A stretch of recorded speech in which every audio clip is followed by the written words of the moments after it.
आष्टा निवासी परमार दंपत्ति की आत्महत्या के बाद अब सियासत तेज हो गई है। इस मामले में कांग्रेस और भाजपा एक दूसरे पर आरोप प्रत्यारोप करते नजर आए।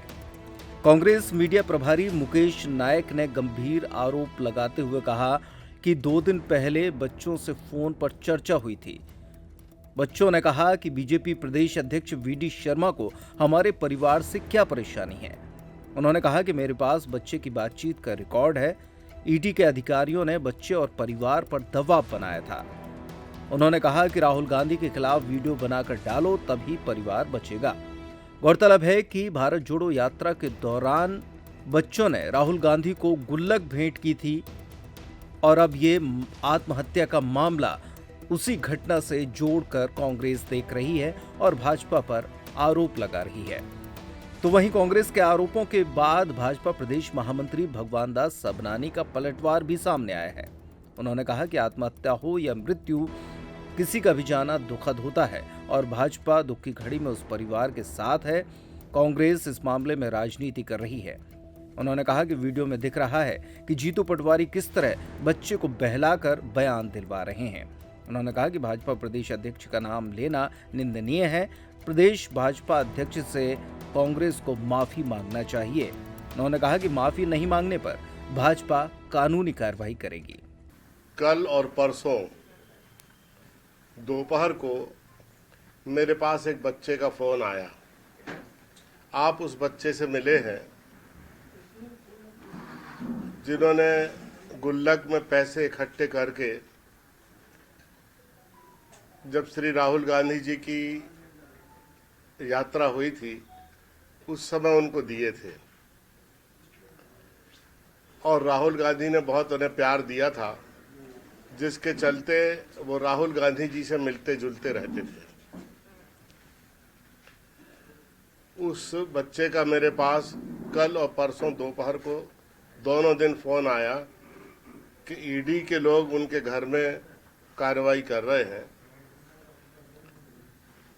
और इतना प्रताड़ित कर रहे हैं कि हमारा पूरा परिवार ये निश्चय कर रहा है कि हमारा पूरा परिवार आत्महत्या कर लेगा। तो मैंने कहा ये इतना जज्बाती क्यों हो रहा है बच्चा। मैंने समझाया कि बेटा आत्महत्या किसी समस्या का कोई हल नहीं है और मैं अभी दिल्ली में हूँ, लौट के आता हूँ मैं, फिर मैं पत्रकार वार्ता करके तुम्हारी जो भी तकलीफ होगी वो प्रदेश की जनता के सामने रखूंगा। तो उसने कहा कि मेरे पिताजी के खिलाफ कल वो लोग एफआईआर कर रहे हैं और अगर एफआईआर करके उन्होंने अरेस्ट किया तो हमारे पूरे परिवार ने ये निश्चय किया है कि हम आत्महत्या कर लेंगे। आत्महत्या के अलावा हमारे पास और कोई चारा नहीं है। ऐसा दो बार 2 दिन यही सेंटेंस उसने रिपीट किया मुझसे कि हम पूरे परिवार के लोगों ने निश्चय किया है कि हमको इतना दुख पहुंचा है, हमको इतना प्रताड़ित किया है, हमारे साथ इतना दुर्व्यवहार किया है कि हमारे पूरे परिवार ने यह निश्चय किया है कि हम आत्महत्या कर लेंगे। हमने कहा क्या किया है? तो बच्चा कहने लगा कि आप कल्पना करिए कि आपके सामने आपके पिताजी नीचे बैठे रहे और कोई दोनों लात उनके कंधे पर रख के कुर्सी में बैठा हो। ये हम लोगों के सामने ये हुआ है और हम लोगों को कितना दुख पहुंचा होगा आप इसकी कल्पना कर सकते हो। तो मुझे बहुत असामान्य सा लगा कि कोई अधिकारी ईडी का इस तरह का दुर्व्यवहार कैसे कर सकता है। आज जब उनका आत्महत्या के बाद जब उनका नोट पर ये आया, मुझे आपको अभी नहीं मिला होगा, मैं आपको दूंगा। आप पहले लोग होंगे जिनके पास ये आत्महत्या का पूरा सुसाइड नोट जो है आपको मिल जाएगा।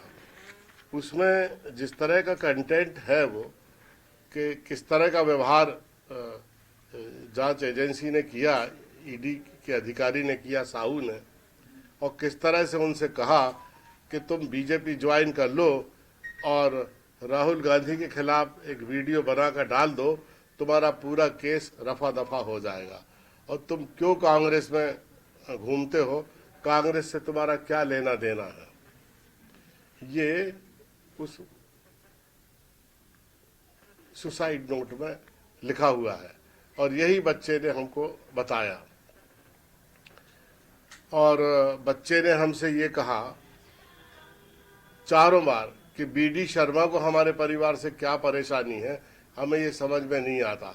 अगर हम राहुल गांधी के नज़दीक हैं और हम कांग्रेस विचारधारा के हैं तो बीडी शर्मा को इसमें क्या परेशानी है, हम लोगों को ये समझ में नहीं आता। एग्जैक्ट मैं वो भाषा बोल रहा हूँ जो उस बच्चे ने मुझसे कही है और मेरे पास इसका प्रमाण है। तो मैंने कहा इतनी छोटी छोटी बातों पर नाराज नहीं होते हैं, थोड़ा धीरज रखो।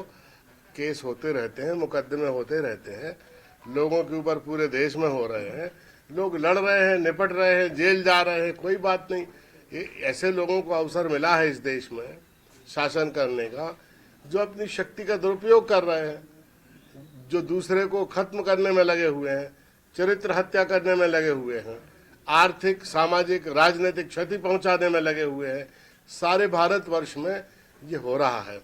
लेकिन मैं आप सब लोगों से विनम्रतापूर्वक ये कहना चाहता हूं कि अभी तक तो ईडी के लोग आर्थिक और सामाजिक प्रताड़ना देते थे, अब ये लोग हत्या पर उतारे आए हैं, ये लोग हत्यारे हो गए हैं। और जिस तरह से सुसाइड नोट में पूरी बात लिखी है, अगर नियम प्रक्रिया के अनुसार चलें तो जिन अधिकारियों ने ऐसा व्यवहार किया है उनके ऊपर क्रिमिनल केस रजिस्टर्ड होना चाहिए, उनको तुरंत अरेस्ट करना चाहिए और गैर इरादतन हत्या का आरोप, हत्या के लिए उकसाने का आरोप, उनके ऊपर ये धाराएं लगना चाहिए और उन्हें तुरंत इमीडिएटली जेल भेजना चाहिए।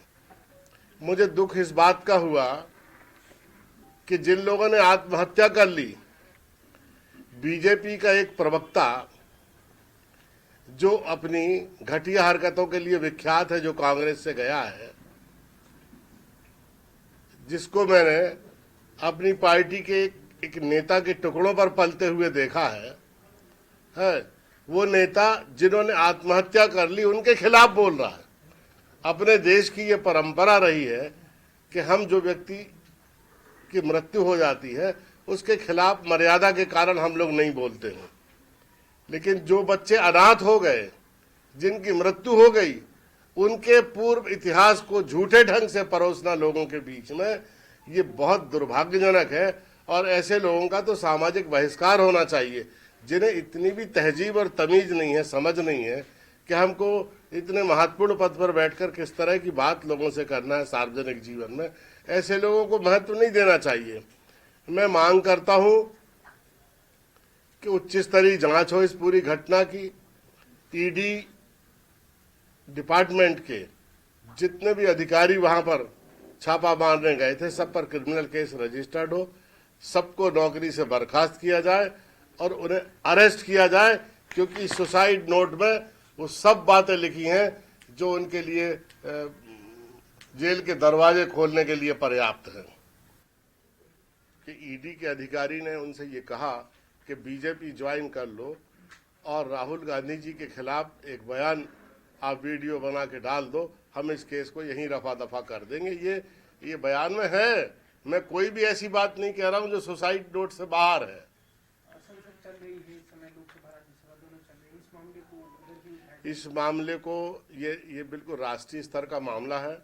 इस मामले को लोकसभा में भी उठाया जाएगा, इस मामले में राज्यसभा में भी उठाया जाएगा और जिन बीजेपी के नेताओं ने इन बच्चों और उनके परिवार पर दबाव डाला है, एक प्रतिनिधिमंडल सरसंघ चालक के पास भी नागपुर भेजा जाएगा कि देख लीजिए आपके पार्टी के लोग इस तरह की हरकतें कर रहे हैं और इस तरह से सत्ता में रहकर अमानवीय दृष्टिकोण अपना रहे हैं कि लोगों को अनाथ बनाने का काम कर रहे हैं। आत्महत्या हो या मृत्यु हो, किसी भी परिजन का जाना दुखद घटना है।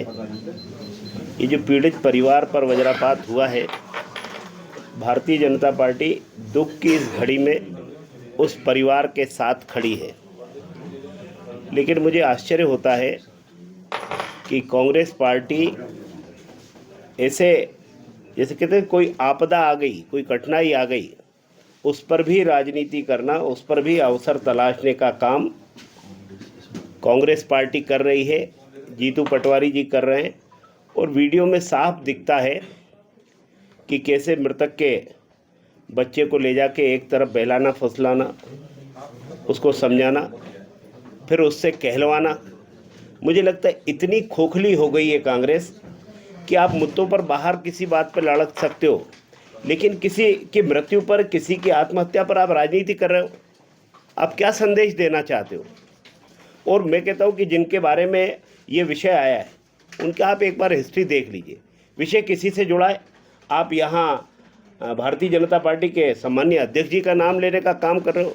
इससे ये आपका दिमाग का दिवालियापन हमको साफ दिखाई देता है कि आप किस तरह की राजनीति मध्य प्रदेश में करना चाहते हैं। मैं इनकी कड़े शब्दों में निंदा करता हूं। जीतू पटवारी जी, आप माफ़ी मांगिए भारतीय जनता पार्टी के प्रदेश अध्यक्ष से कि आपने वहां उस बच्चे को बहला फुसला करके गलत स्टेटमेंट दिलवाया है, अन्यथा भारतीय जनता पार्टी के कार्यकर्ता आपका विरोध करेंगे।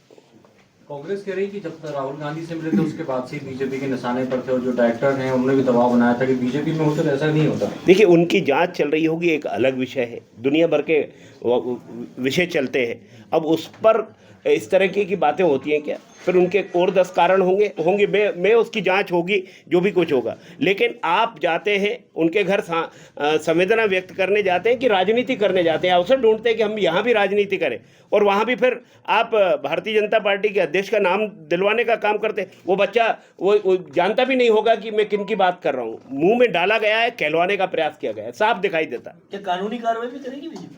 निश्चित रूप से उनको माफ़ी मांगना होगी, नहीं तो हम कानूनी कार्रवाई करेंगे।